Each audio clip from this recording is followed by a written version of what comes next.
नर्मदे हर छोड़ दिया घर, चलते हैं इधर। जी हाँ दोस्तों, अभी हम थे डोलारी धाम आश्रम पर और डोलारी धाम आश्रम से आज निकला हूँ मैं। तो महाराज जी ने बताया कि लगभग 5 या 6 किलोमीटर जंगल में आपको चलना पड़ेगा और इसी दौरान आपको एक नदी भी पार करनी है, चौरल नदी। जी हाँ, तो ये ज़रूर कहा था महाराज जी ने कि अगर उस पर नदी के ऊपर पुल पर पानी हो तो मत जाना।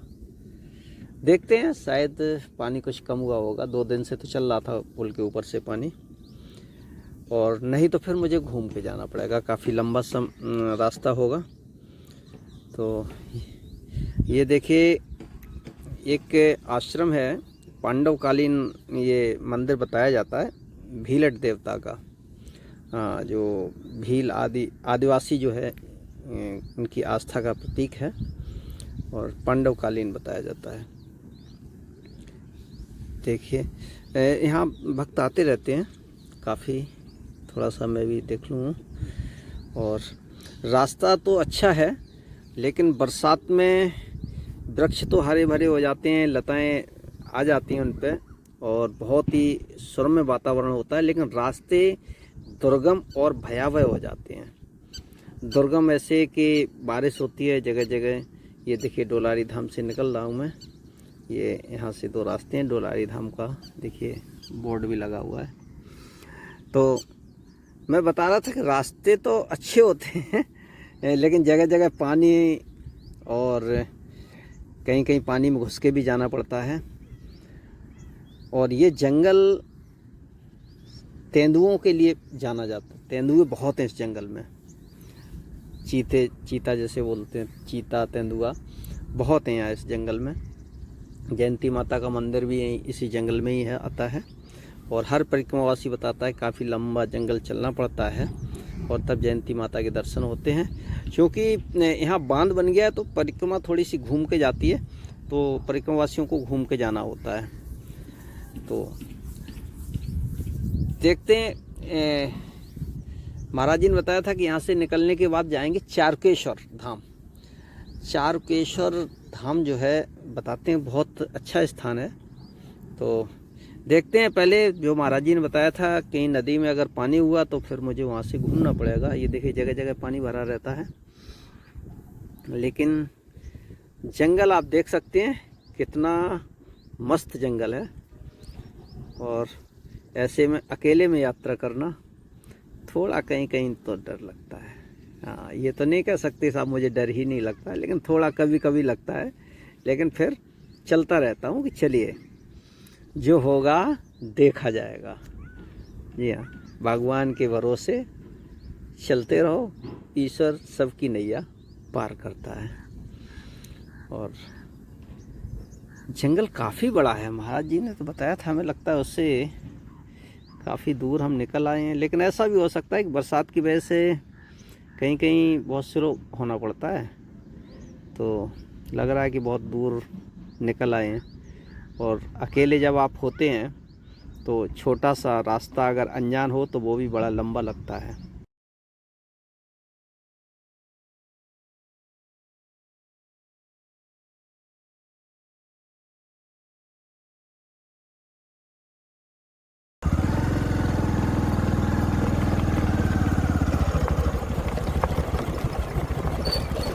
तो नदी यहाँ निकल जाएंगे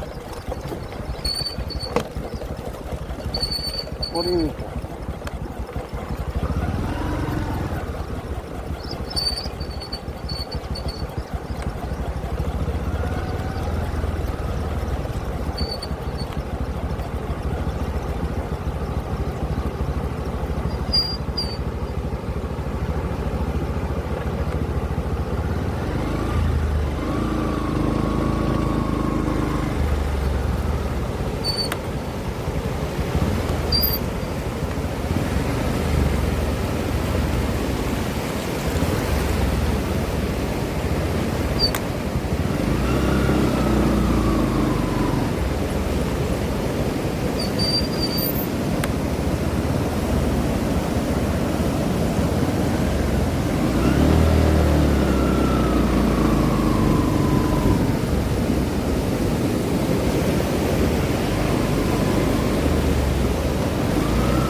गौशाला, अच्छा हरि गोपाल गौशाला। अच्छा हम समझ रहे थे आश्रम से आगे बता रहे थे।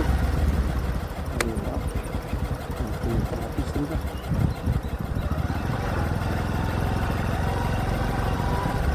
केले की खेती बगल में, और इधर भी ये कुछ है।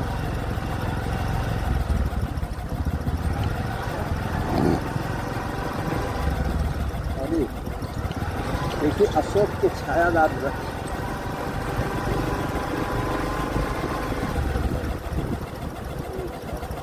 आश्रम और गजब, संत श्री दागड़ू जी बापू ओ माई के बिल्कुल किनारे। अरे वाह, ये देखिए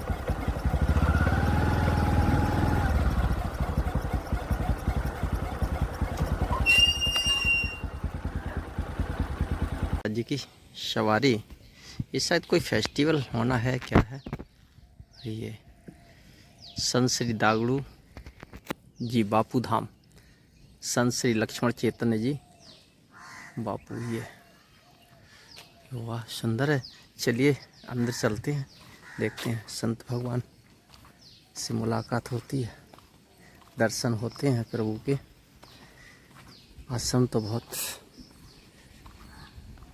अच्छा बना हुआ है। अरे वाह, अच्छा जूते चप्पल यहाँ उतारें आश्रम में जाने से पहले। ये देखिए हम आपको दिखाते हैं, ये जूते चप्पल यहाँ उतारें।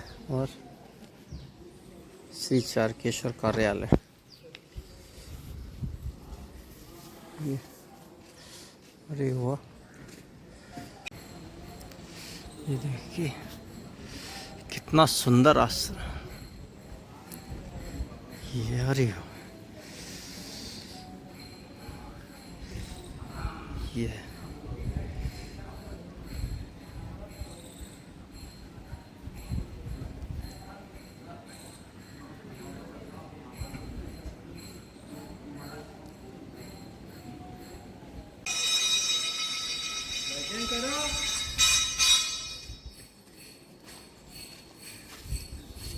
नर्मदे हर महाराज जी के दर्शन होंगे। बड़दादा से नीचे आ रहे हैं, बड़दादा से नीचे बड़दादा। अच्छा अच्छा वहाँ चले जाओ।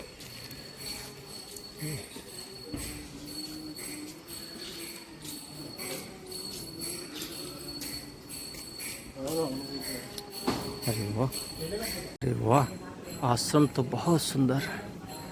ये बट वृक्ष देखिए कितना विशाल।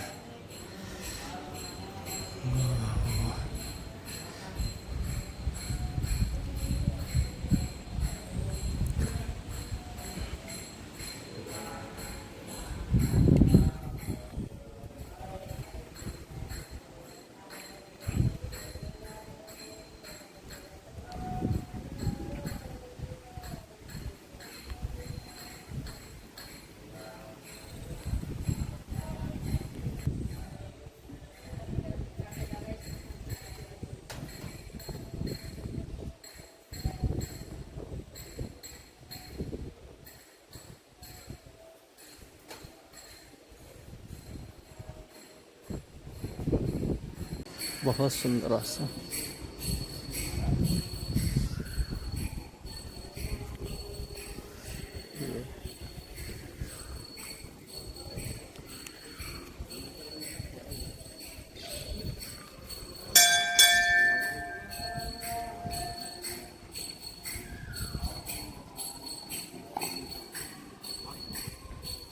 वाह, ये देखिए बहुत विशाल बट वृक्ष। वो ये है महाराज जी। हाँ वो गिट्टी माल के ऊपर भी अपन उसको वाटरप्रूफ कर दिया था। आज हमारे ये यूपी से भैया जी यहाँ पर आए हैं। उनका अखिलेश पांडेश्वर जी का श्री हरि महादेव मंदिर, संत लक्ष्मण चैतन्य बापू जी आश्रम, दगड़ू जी बापू धाम, इनमें आपका स्वागत है। आज ये श्री हरि महादेव मंदिर, ये माता अहिल्या जी का हाथ का मंदिर है, और साइड में जो है भगवान श्री रामदेव जी बाबा और बांके बिहारी वृंदावन धाम के जो हमारे बांके बिहारी है उनका मंदिर है। तो ये बड़ा एक रमणीय स्थान है जहाँ पर हमारे परम पूज्य दगड़ू बापू इन्होंने इनकी यहाँ तपस्थली है। और उन्हीं के बाद में हमारे गुरुदेव भगवान संत श्री लक्ष्मण चैतन्य बापू जी जो सामने ही ध्यान मुद्रा में बैठे हैं, इनका भी यहाँ पर उसके बाद में ये संस्थापक के अध्यक्ष रहे हैं। और उसके बाद अब हमारे देख रेख में चल रहा है। तो बोर्ड ये बड़ दादा जिसको हम इनको बड़ दादा कहते हैं, ये हमारे एक ही वृक्ष से, हाँ एक ही वृक्ष से है। ये हमारे पुराणों में, हमारे सनातन संस्कृति में, भारतीय संस्कृति में पुराणों में उल्लेख है कि जो बड़ वृक्ष की 1 से 8 तना हो जाए तो वो सिद्ध बड़ वृक्ष माना जाता है जी। तो ये हमारा बड़ वृक्ष जो है इसको हम बड़दादा कहते हैं जी। तो ये 108 से भी ज़्यादा है। तो ये यहाँ पर ये बहुत सिद्ध वट वृक्ष है। यहाँ पर कहीं ऋषि मुनि यहाँ विराजमान है। हमारे पूज्य गुरुदेव भगवान को यहाँ ऋषि के दर्शन होते हैं। जो साधक है, जो भजनानंदी साधक है, जो भजनानंदी भक्त है, उसको यहाँ पर कई बार संतों के दर्शन होते हैं। अभी अभी कल 2-4 दिन पहले ही हमारे चित्रकूट से 5 पंडित लोग आए थे यहाँ, ब्राह्मण देवता। तो उनको यहाँ पर 3 ऋषि के दर्शन हुए जो सफ़ेद वस्त्र में यहाँ पर विराजमान है जी। कहीं हमारे महापुरुष यहाँ आते हैं और उनका भी अनुभव, क्योंकि जो भजनानंदी संत है उनको यहाँ अनुभव है कि यहाँ पर बहुत ऊर्जा है, यानी जो आध्यात्मिक जो ऊर्जा है वो बहुत ज़्यादा है। बोले यहाँ पर ये खींचे लेता है उस आध्यात्मिक ऊर्जा को, क्योंकि यहाँ आध्यात्मिक के ऋषि मुनि विराजमान है। इसके लिए इस बट वृक्ष की बहुत महिमा है। और जो कोई भी यहाँ व्यक्ति आता है उसका चित्त को ये आकर्षण करता है। आकर्षण का यहाँ पर वो ऊर्जा बहुत है क्योंकि आध्यात्मिक की ऊर्जा है, इसलिए हमारे पुराणों में इसका बहुत बड़ा महत्व है। दूसरी बात, माँ नर्मदा पुराण में भी इस चोरल संगम, माँ नर्मदा बह रही है, इधर से चोरल नदी आ रही है, ये संगम है। ये संगम में भी ये बट वृक्ष की महिमा है। आज से इस आश्रम को 40 से 42 वर्ष हो चुके। जो हमारे जो बड़े गुरुजी है, दादा गुरुजी जो संस्थापक है इस आश्रम के, जो सामने उनकी एक समाधि स्थल बना हुआ है, तपस्वी तल, यहीं पर वो बैठते थे और इसके लिए इनकी भी बड़ी तपस्या। इन्होंने इस स्थान को जागृत भी किया और स्थापना भी की। तो इतना अच्छा ये बट वृक्ष है।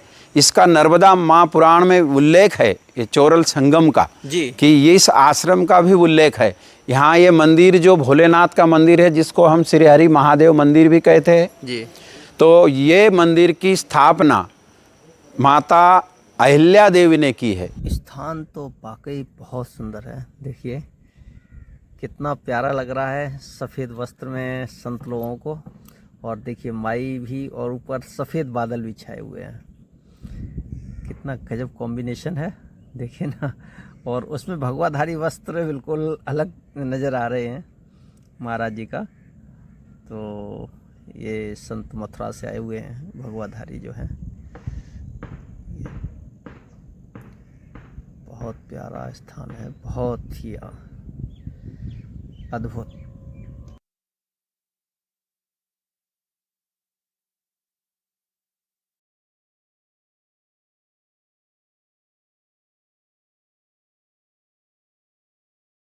जय श्री कृष्णा। नर्मदे हर। भगवान ये रथ के बारे में थोड़ा सा, ये जो रथ है जी, हमारे मिशन में हमारे गुरुदेव भगवान ने जो है एक भक्ति सभा कार्यक्रम चलता है जी हर महीने। अच्छा। हमारे कम से कम जहाँ जहाँ हमारा आश्रम का परिवार जुड़ा है, चैतन्य साधक परिवार जी, महाराष्ट्र को, मध्य प्रदेश को और अन्य जगह कई राज्यों में जी, तो ये हमारे इस क्षेत्र में जो खरगोन अपना डिस्ट्रिक्ट है, इंदौर डिस्ट्रिक्ट है, और कहीं जगह जो भक्ति सभा चलती है, उसका भक्ति सभा का नियम है फेरी करना, अच्छा, गीता पठन करना जी, और लोगों को एक अच्छा मार्गदर्शन देना, व्यसन मुक्ति, भाईचारा, वृक्षारोपण, ये सभी कार्य के लिए यह रथ सज धज के जाता है। और अच्छा। हमारे जो परिवार के लोग हैं उसके साथ नाम संकीर्तन यात्रा करते हैं जी। और ये उसके लिए ये अच्छा। आश्रम की ओर से बनाया गया हर महीने? हर महीने एक डेट अच्छा फिक्स होती है। अच्छा, हम समझे कि जैसे वार्षिक कभी कभी नहीं, नहीं, ये होता है हर कुछ। महीने अलग अलग जी क्षेत्रों में ये गुरु भगवान का ना? हाँ सब मतलब ये मिशन का एक कार्य करते हैं। अच्छा उसके लिए सेवा में जाता है। जी। जय श्री कृष्ण। जय श्री कृष्णा। नर्मदे हर, नर्मदे हर। बहुत अच्छी जानकारी लगी। नर्मदे हर। देखिए अभी हम हैं चारुकेश्वर आश्रम। यह बहुत ही मनमोहक, यहाँ वट वृक्ष, हालांकि मंदिर भी बहुत सुंदर बना है महादेव जी का, श्री हरि महादेव मंदिर के नाम से चारुकेश्वर। लेकिन ये वट वृक्ष ने इतना मन मोह लिया कि यहाँ से मन नहीं हट रहा है, नज़रें नहीं हट रही हैं इस वट वृक्ष के नीचे। बिल्कुल बहुत ही सुंदर।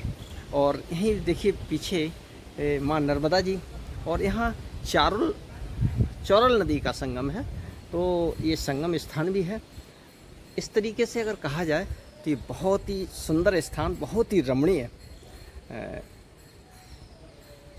अब वो हमारा सौभाग्य था, महाराज जी कहीं निकलने वाले थे, लेकिन सौभाग्य रहा ऐसा कि महाराज जी से बात हो गई और उन्होंने अपना कुछ समय निकाल के हमें दिया। तो अब हम अपने ब्लॉग को यहीं समाप्त करते हैं।